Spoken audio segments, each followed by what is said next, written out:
Selamat siang dan salam sejahtera untuk kita semua. Kembali lagi di akuntansi, menganalisis dan pelaporan keuangan. Dalam tugas ini yaitu mengenai analisis dan pelaporan keuangan, dibuat untuk memenuhi tugas mata kuliah analisis laporan keuangan. Jadi dalam materi kali ini, dalam analisis dan pelaporan keuangan ini, yang pertama adalah kualitas yang diinginkan dari informasi akuntansi atau mutu yang diperlukan oleh manajer, investor maupun pemegang kepentingan lainnya. Terdiri dari relevansi atau kecocokan, kaitan, hubungan. Dan dalam relevansi, versi akuntansi bahwa relevansi itu informasi yang dihasilkan oleh laporan keuangan yang harus bisa memberikan kejelasan tentang aliran keuangan perusahaan agar para pemakai informasi bisa mengambil keputusan yang tepat. Yang berikut adalah keandalan. Nah, keandalan ini adalah kualitas penting kedua dari informasi keuangan, karena keandalan dalam bahasa bahwa atau dalam kamus bahasa Indonesia merupakan suatu kemungkinan atau probabilitas.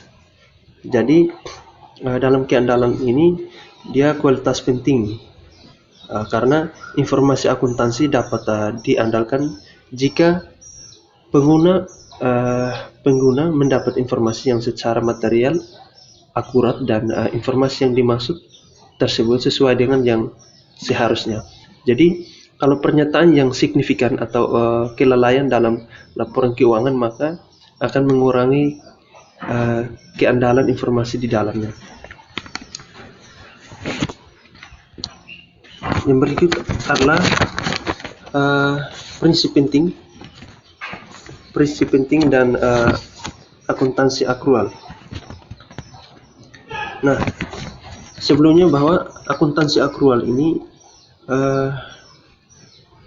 merupakan transaksi ekonomi atau prinsip suatu peristiwa akuntansi yang diakui, dicatat, dan disajikan dalam laporan keuangan. Jadi dalam akuntansi akrual ini tidak terlepas daripada beberapa hal, diantaranya biaya historis. Karena biaya historis ini adalah nilai dari transaksi aktual yang telah terjadi di masa yang lalu, sehingga akuntansi biaya historis juga disebut sebagai akuntansi berbasis transaksi. Nah, yang berikutnya itu adalah materialitas. Jadi materialitas menurut FASB atau Financial Accounting Standards Board. Jadi ini merupakan standar akuntansi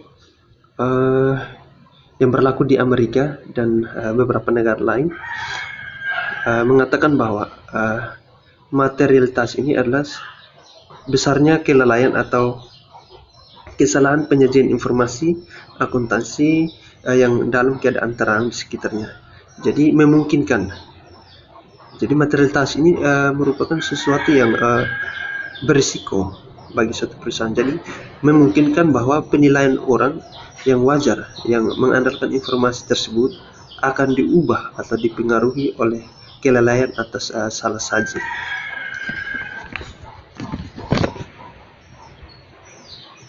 Nah, yang berikut adalah konsep dari pendapatan. Nah, ada beberapa poin penting dalam konsep pendapatan ini.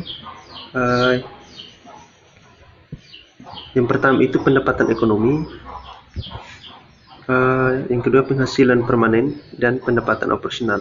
Jadi pendapatan ekonomi itu biasanya ditemukan sebagai arus kas selama periode ditambah perubahan nilai sekarang dari arus kas masa depan yang diharapkan.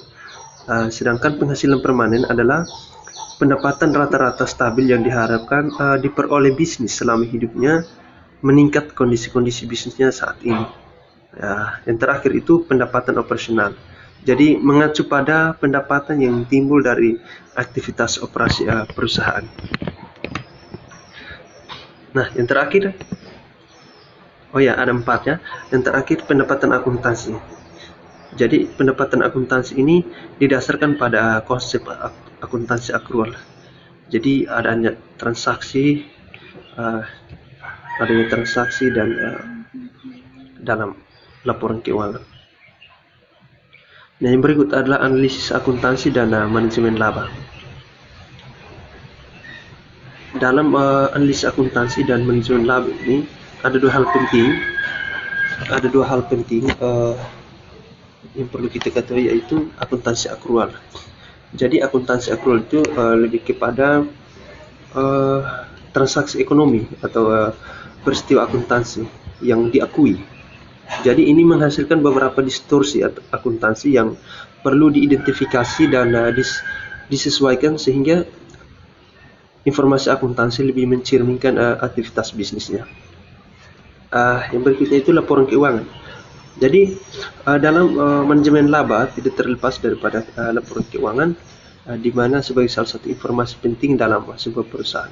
Jadi laporan keuangan itu disiapkan untuk program pengguna dan kebutuhan informasi. Jadi bertujuan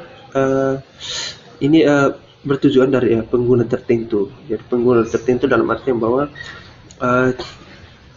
bagi investor, bagi manajer, dan bagi pemilik perusahaan perlu mendapatkan informasi daripada laporan keuangan supaya mendapatkan laporan keuangan yang akurat supaya bisa mengetahui kondisi keuangan dalam satu perusahaan. Nah, yang berikut adalah strategi khas untuk manajemen laba. Jadi strategi yang pertama itu meningkatkan pendapatan. Jadi salah satu strategi manajemen laba itu meningkatkan pendapatan yang dilaporkan di suatu periode untuk menggambarkan perusahaan secara lebih baik. Yang berikut adalah mandi besar. Jadi kita merasa terkaget dengan salah satu strategi ini adalah mandi besar. Jadi ini merupakan salah satu strategi yang dimana melibatkan pengambilan sebanyak mungkin penghapusan dalam suatu periode.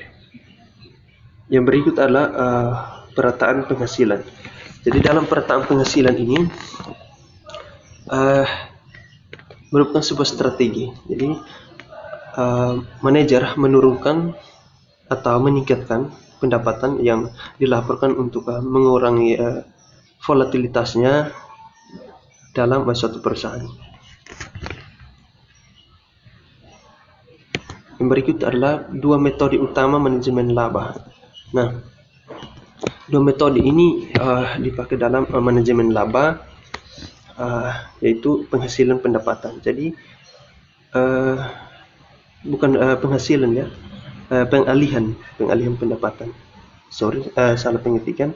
Pengalihan pendapatan itu adalah proses mengelola pendapatan dengan memindahkan pendapatan dari suatu periode ke periode lainnya. Contoh, pergeseran pendapatan mencakup penundaan pengakuan biaya dengan mengkapitalisasi biaya dan melakukan amortisasi selama periode mendatang.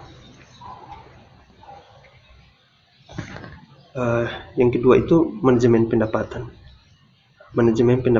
klasifikasi. Jadi ini adalah memindahkan biaya ke bawah garis.